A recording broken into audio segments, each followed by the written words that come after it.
My Week is coming up with Nolan Finley and Stephen Henderson joining me at the table. We'll talk Facebook privacy, the future of social media communication, a bad schools report card, and bottled water in Flint. I'm Christy McDonald. Stay with us.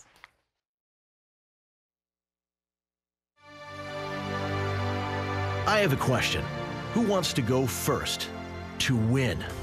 Who wants to grow our business? Who wants to make more money? Who wants more job opportunities? If you want Michigan to compete and become a top 10 state, raise your hand. Together, we've turned Michigan around and started moving forward. Now help us build a stronger Michigan than ever. Raise your hand at strongermichigan.com. Masco Corporation is proud to manufacture innovative and environmentally friendly products for the home. Delta faucets, Craft-made in Merillat cabinets, and Behr brand paints have all been designed with you in mind. Masco and its family of companies, serving Michigan communities since 1929. Funding for this program is provided by Delta Airlines. Keep climbing.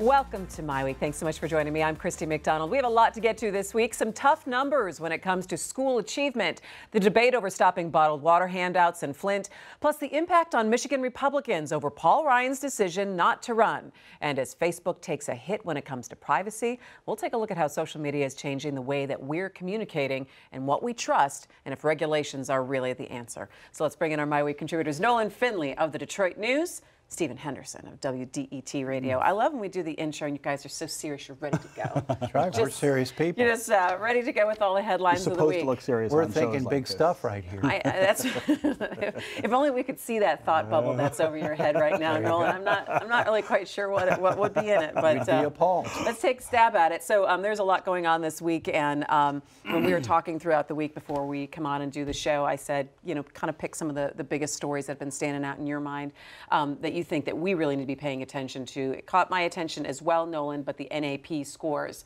not only for just the entire country, state of Michigan, but especially now zeroing in on Detroit Public Schools. Yeah, Detroit and Michigan. I mean, Michigan's got nothing to brag about as a state.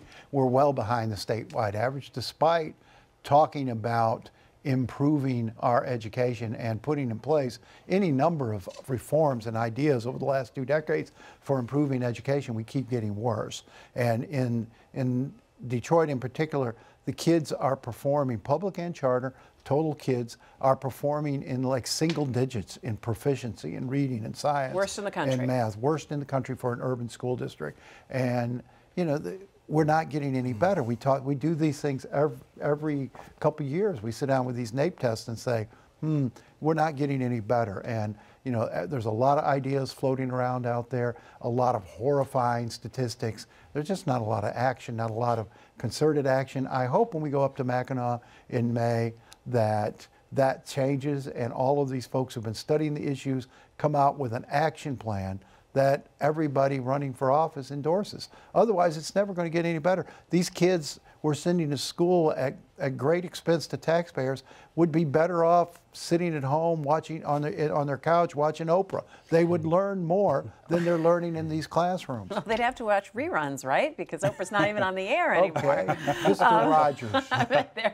there you go. Really not on the yeah, but air I think it's really interesting, though, when you look at what Nikolai Vitti in Detroit Public Schools, though, is trying to do, and they just pushed through what their budget is going to be in terms of having counselors in every school, looking at having art and music programs in every school. And I think you also have to say, all right, he's got to give him a little bit of time to figure out. Well, that's the thing that we're not great at, right? We see scores or something happens and we react or overreact and say, oh my gosh, we've got to tear everything up, throw it out, and start over. I think, and that has been part of the problem in Michigan statewide for some time, is that we've had several different approaches that we've adopted, decided it didn't work, and then go back to the drawing board. I think in Detroit, we do have in Vitti, and I think he's proven this since he's been here, a competent leader who's focused on the classroom, who's focused on academics and making those things work better.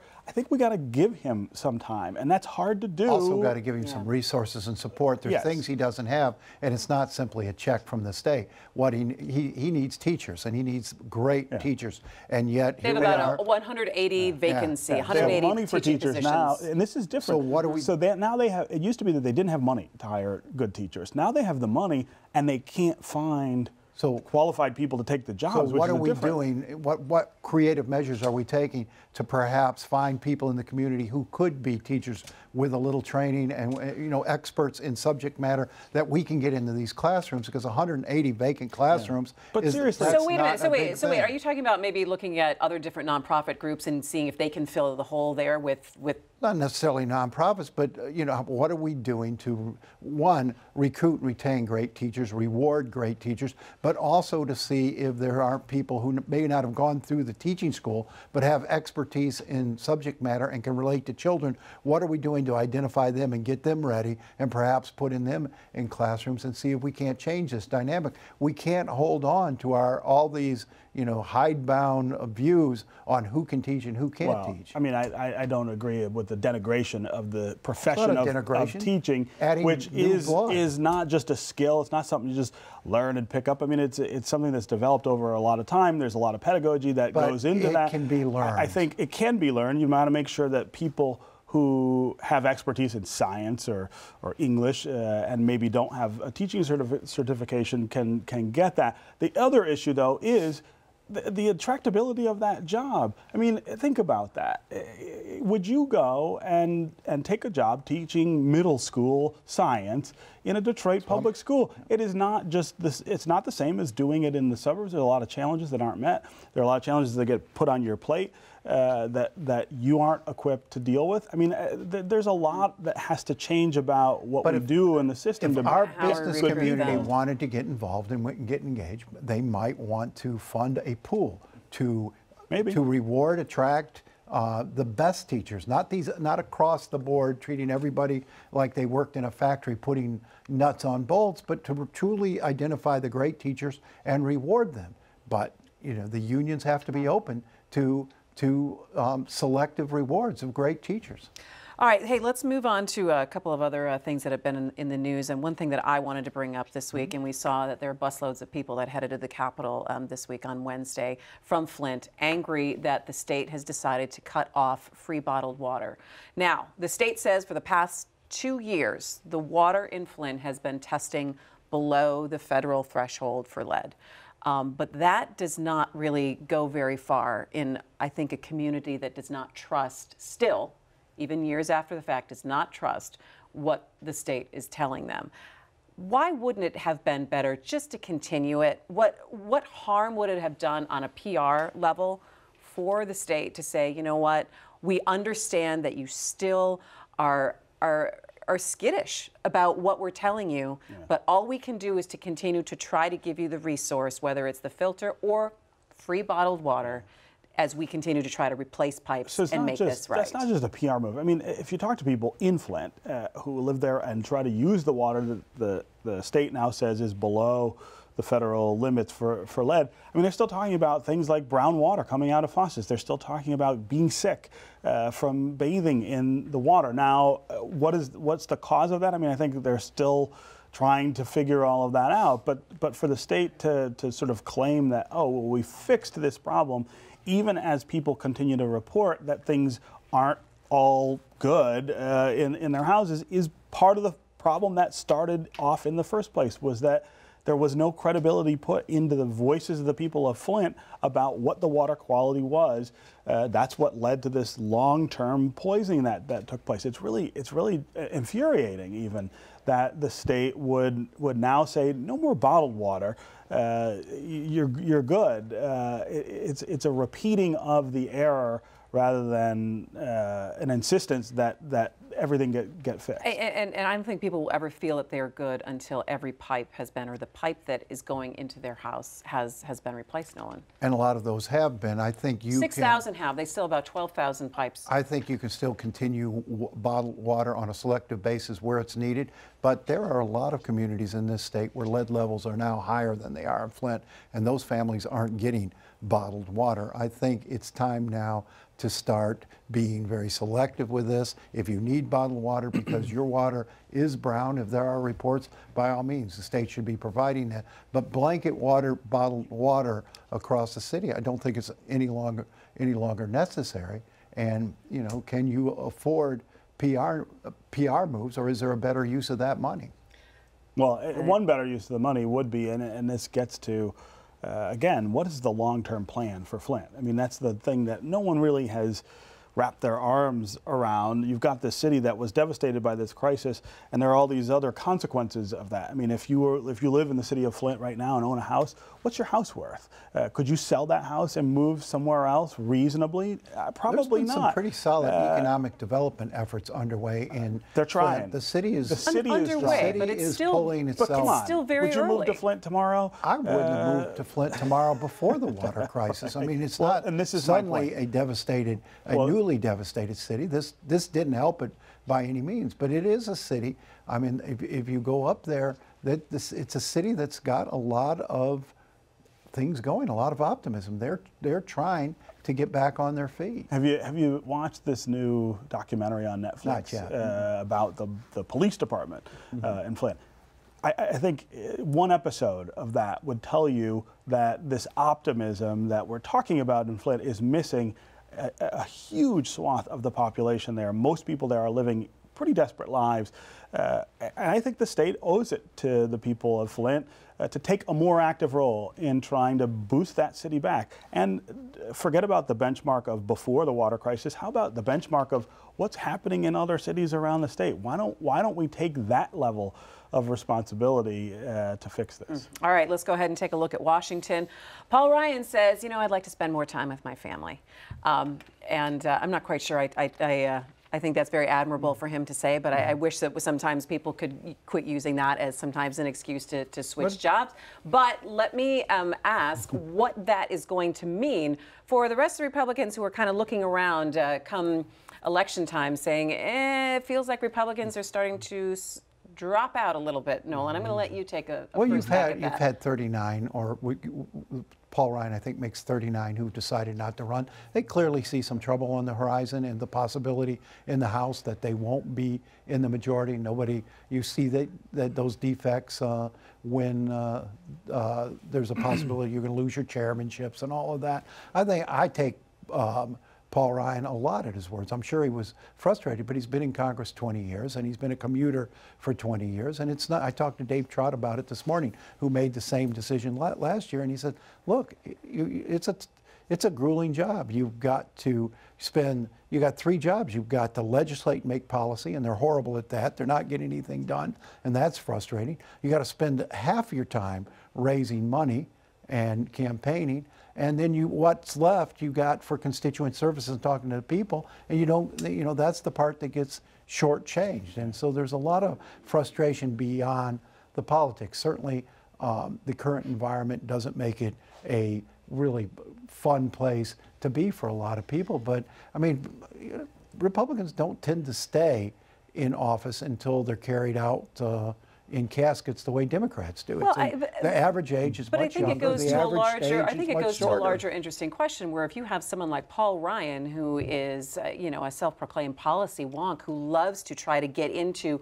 the issues and where his party is. If he says he's done, and you have that kind of experienced policy person, then where are we just going to have this? But he's done it for 20 people? years. I mean, that's not a revolving door. That's a long time. We also need to talk about Paul Ryan and the sort of cardinal hypocrisy that shrouds his legacy here. Here's somebody who spoke very adamantly against President Trump when he was on the campaign trail. I mean, really took after him. That's the first time for his character and other things like that. Now he's going along with the agenda there. But the more significant conflict in his legacy is how much he has talked about deficits and spending, how much he has talked about how dangerous that is, and fought Democratic presidents piled on a little over bit. that. And look at this bill that they've passed, this tax bill.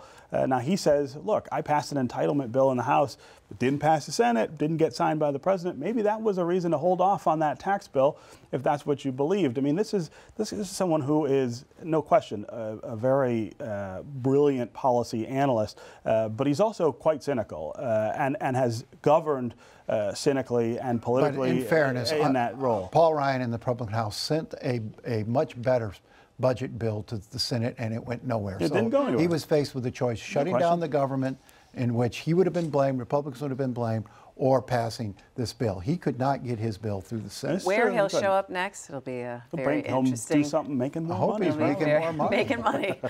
Hey, Rob, last thing. Big decision for the Riverfront Conservancy. That is the story that caught your eye this week. Yeah, what we could possibly be seeing. So what I love about this plan that they've adopted is not just the access to the riverfront, but access to the river itself. This idea that the river is something we might want to dip our toes in or get in all together. That's kind of new along the riverfront project. I mean, we've seen a lot of changes along the riverfront in the last 20 years.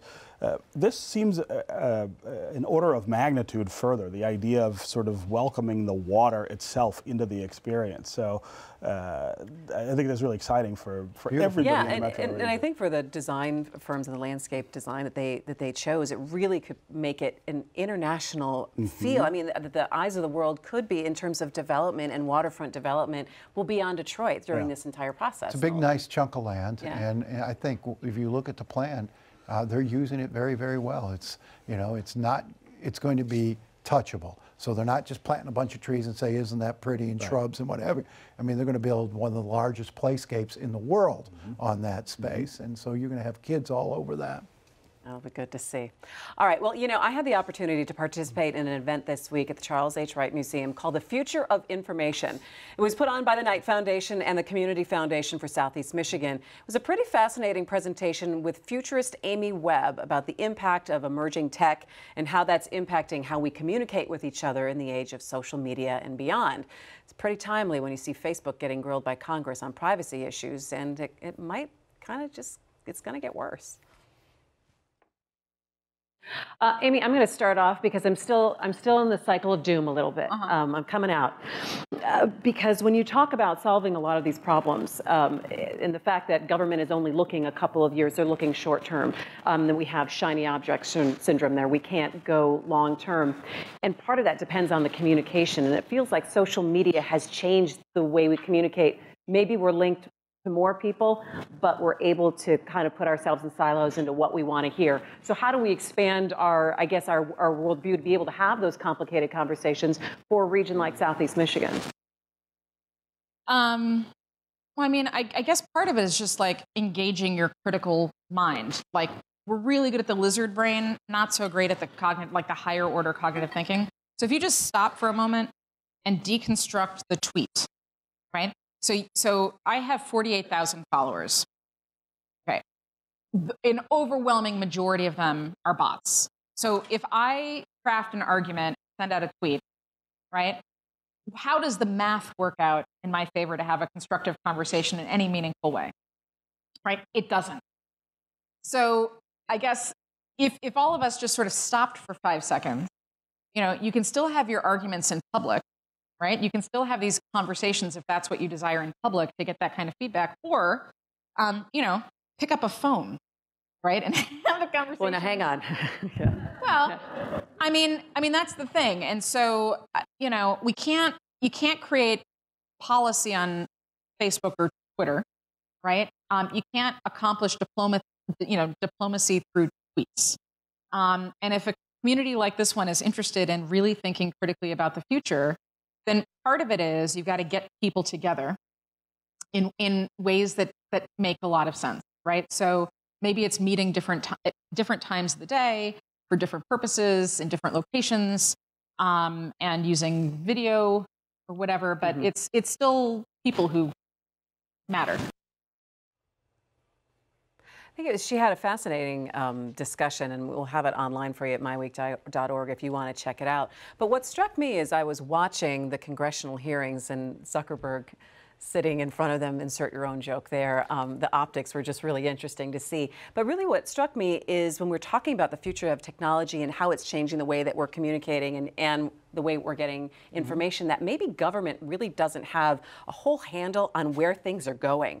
Not only just maybe that's good. Well, no, I don't think it is good, because the ignorance of it and how things are, and how we're using that kind of artificial intelligence in everyday life already, and how it is being used, whether it's in defense or whether it's used in customer service and everything, that we maybe don't have the scope of what's going to be happening. What kind of regulations do we need?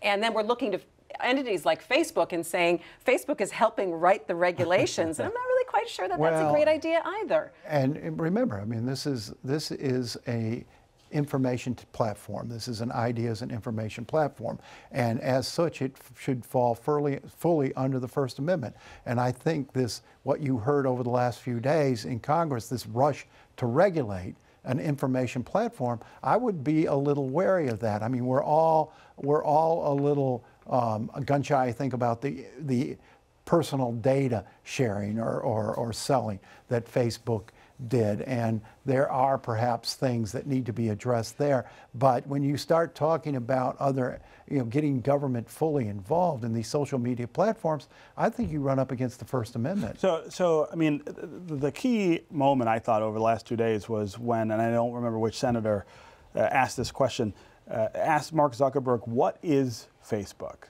right?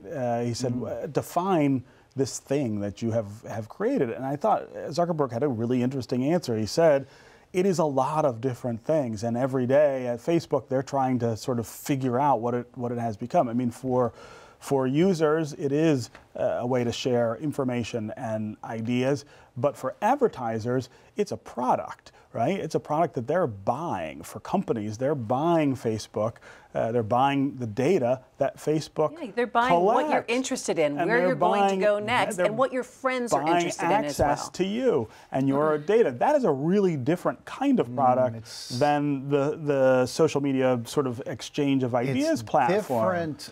In some ways, it's the same. In other ways, I mean, newspapers sold their readers' eyeballs to advertisers for a long time. Right. We could still do it today.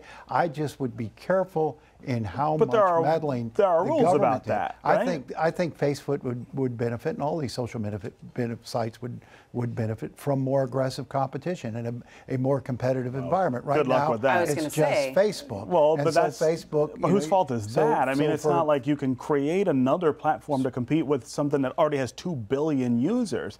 I mean, that's not. I still think if you had other choices, you would have other options as a consumer. But how do you create a marketplace? Hey, I don't like for that? what you're doing. But how do you create the marketplace I think for that? Facebook may be creating the marketplace itself by abusing its customers. So, but here's the other thing. Hang on. But so then you look at, but they also own Instagram. So for the people who are saying, well, I'm not on Facebook, I'm just on Instagram, good luck, they own that as well. And the government has addressed monopolies before. I mean, even in our business, even within the First Amendment, they've addressed monopolies. It falls under that monopoly thing, and the way that it might fall under the monopolistic issue is with how much of retail now, if you put Facebook, Google, and Amazon together, they comprise something like 65–70% of all retailing now in the country. That's more than almost any other industry has seen in terms of monopolization. There's real questions, I think, about whether they have to be broken up for that reason. But the other part of Facebook that should be regulated is this manipulation. You can't.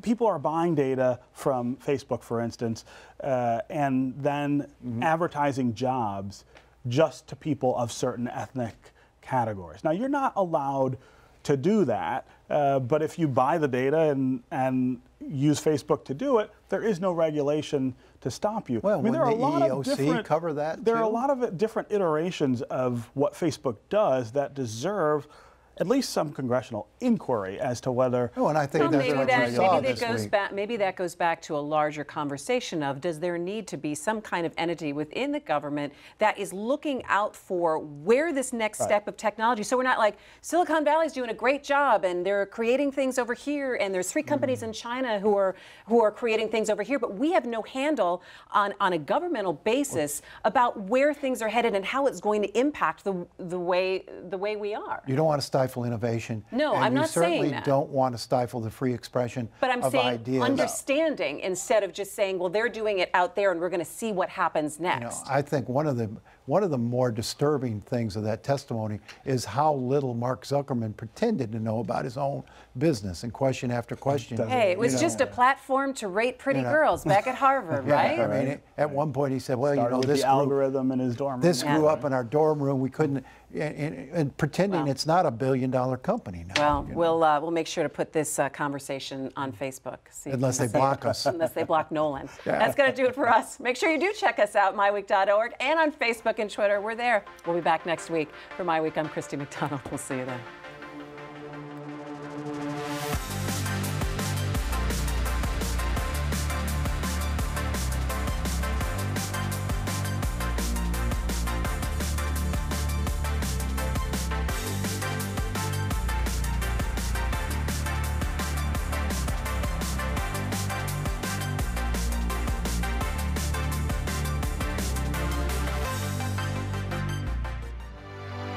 I have a question.